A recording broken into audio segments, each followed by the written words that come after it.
à identifier nos lointains ancêtres.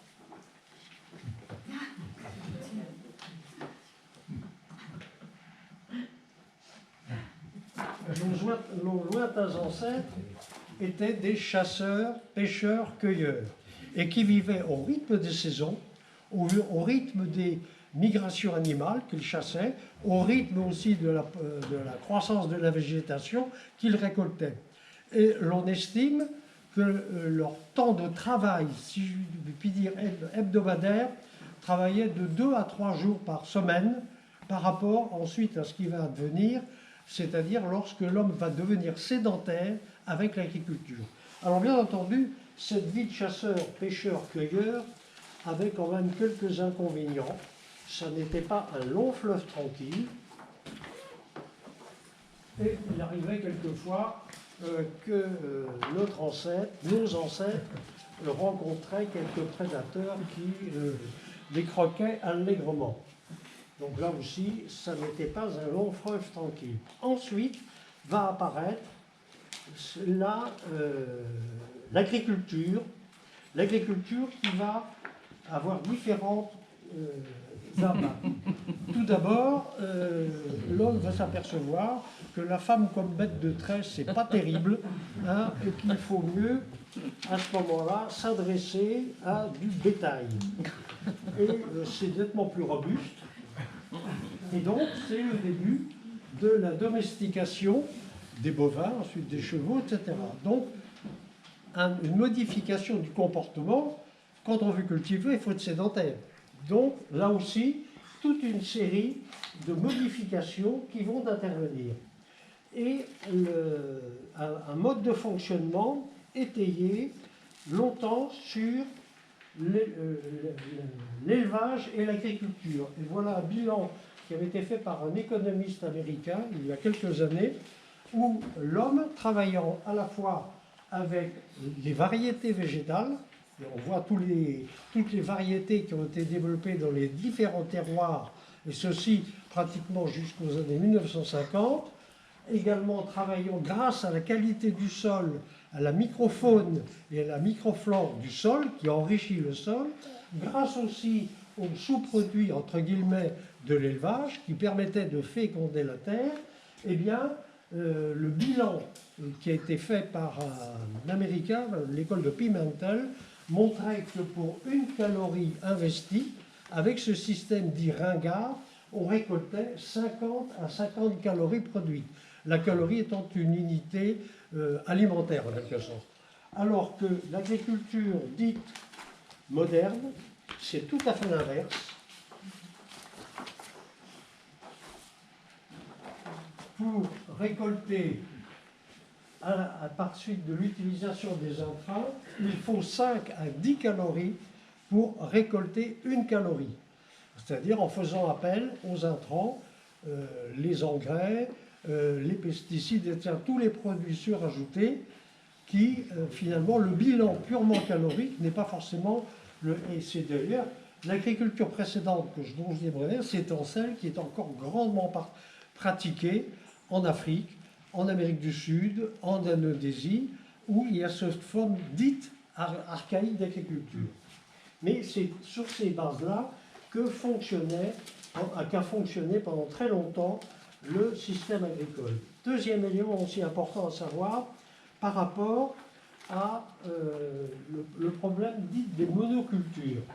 Et là aussi, Darwin avait déjà remarqué, lors des travaux, qu'il était beaucoup plus intéressant d'avoir des prairies contenant plusieurs espèces de plantes et que la récolte annuelle en matière sèche était infiniment supérieure à des prairies uniquement monoculturales.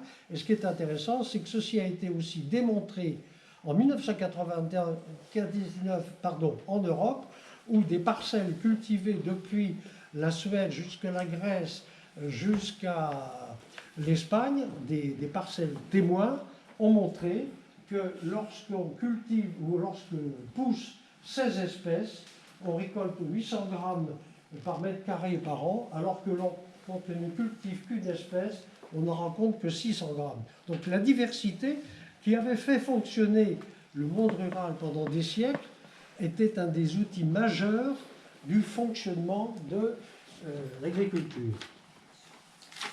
Alors, bien entendu, le fait d'avoir de l'agriculture, le fait de l'avoir de l'élevage, implique des comportements différents. Avoir de l'élevage, ça veut dire garder le bétail. Ça veut dire se battre contre les prédateurs. Donc le gardiennage du bétail, que ce soit à l'époque les cochons qu'on emmenait à la Fenée, par exemple, dans les forêts de chênes, que ce soit les moutons, que ce soit tout l'ensemble du bétail, ça implique d'avoir du gardiennage et d'avoir des chiens de gardiennage. Donc une certaine modification de pratique. Cela implique aussi, à partir du moment où l'on cultive, où l'on récolte, où l'on doit garder les produits, cela implique d'avoir du matériel de stockage. Matériel de stockage de formes diverses, selon les produits que l'on veut stocker, pour anticiper le chasseur-cueilleur, il mangeait tout de suite ce qu'il ramassait. L'agriculteur doit penser à l'année suivante, ce qui veut dire des comportements mentaux et sociaux totalement différents qui sont d'anticiper. Plutôt que de manger tout de suite le veau né d'une vache, il est préférable de le garder pour avoir une vache l'année suivante. Donc, et ensuite, la production de lait.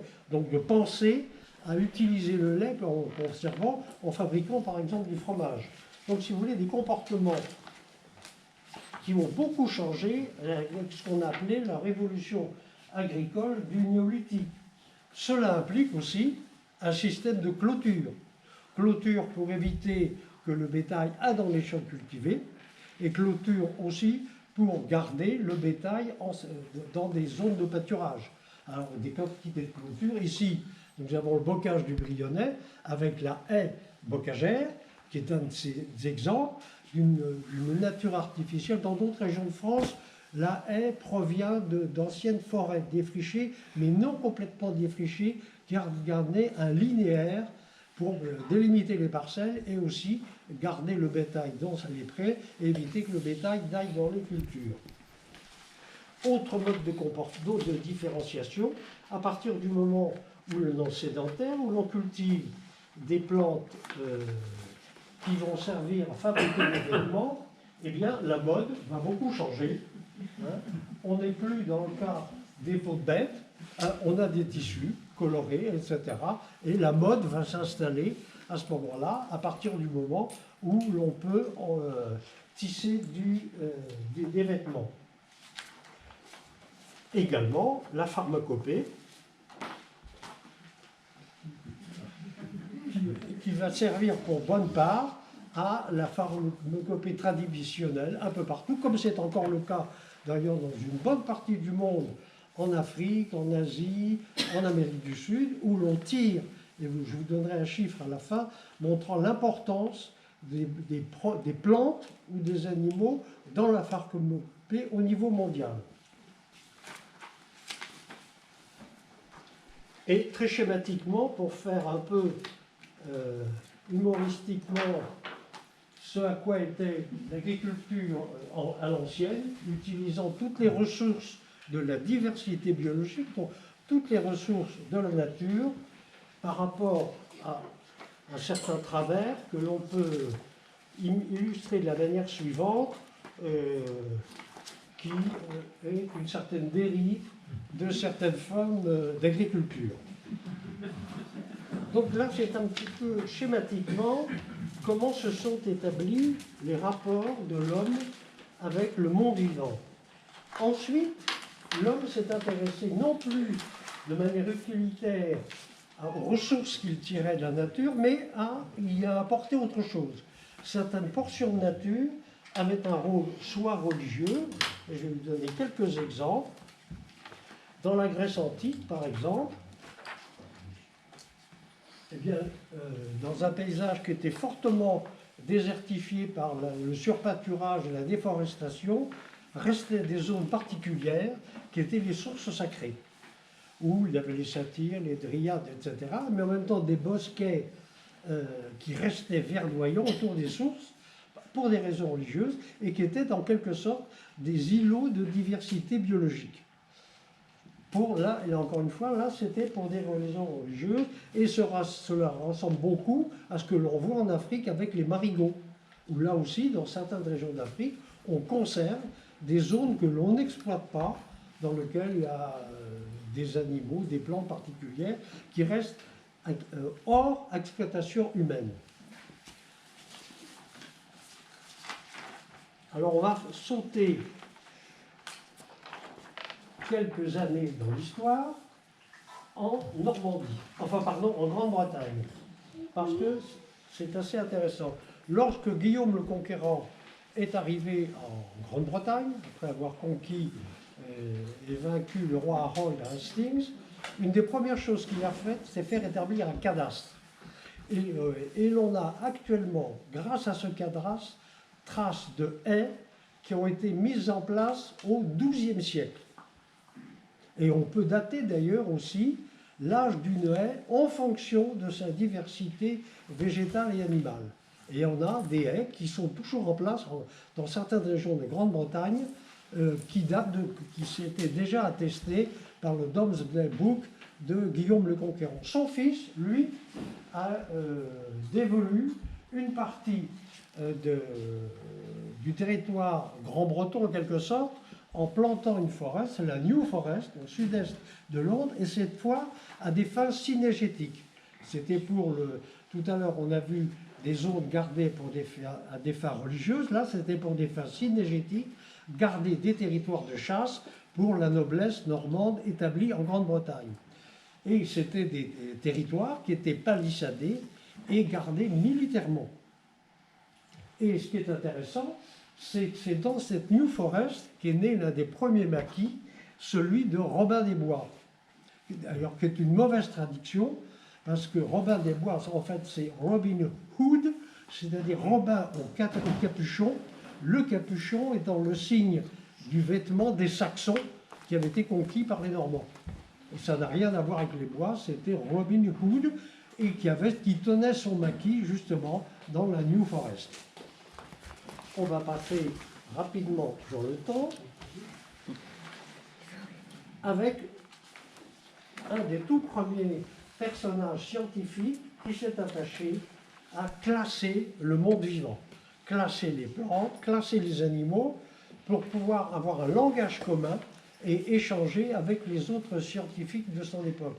Et c'est en quelque sorte un des précurseurs des inventaires, qui sont réalisés autour de Montessu dans la vallée de l'Arcos. C'est né, en quelque sorte, si vous voulez, du travail scientifique de Carl von Linné, un Suédois, qui a beaucoup voyagé en Europe, de la Laponie au sud de l'Europe, pour classer les plantes et permettre de les identifier et d'échanger de l'information de scientifique en scientifique.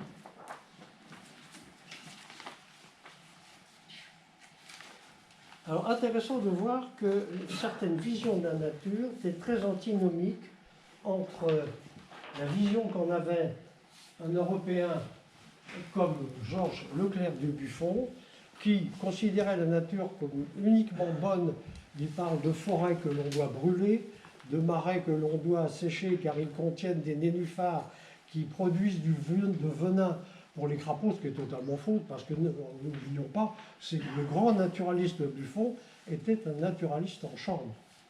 Il utilisait les notes de gens de terrain, mais lui mettait pratiquement jamais les pieds sur le terrain, ce qui lui permettait je dirais, d'avoir des propos complètement aberrants, de dire que les crapauds mangent des nénuphars et c'est ce qui leur donne du venin.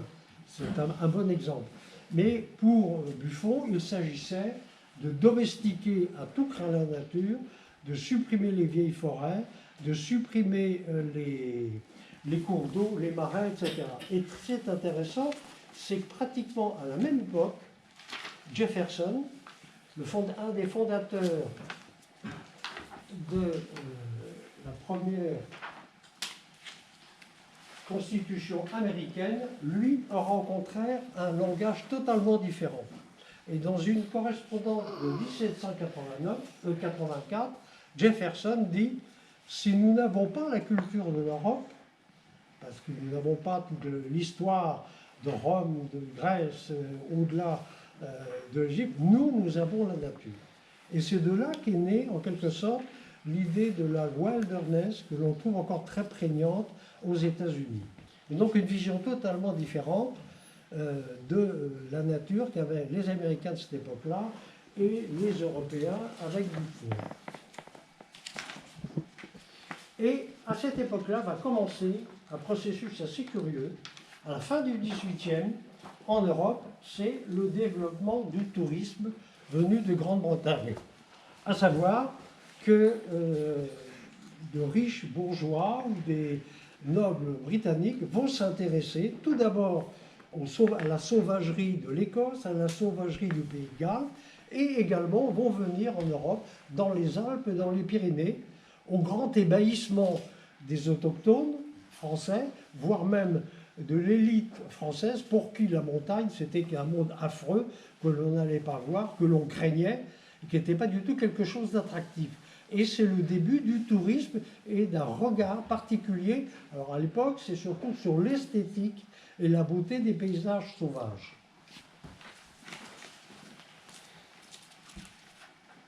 Un élément qui va beaucoup marquer ensuite notre civilisation, ce sont ces propos de Jean-Baptiste Say, qui est en quelque sorte l'un des fondateurs de l'économie dite moderne. Eh bien, pour Jean-Baptiste Say, les ressources naturelles sont inépuisables.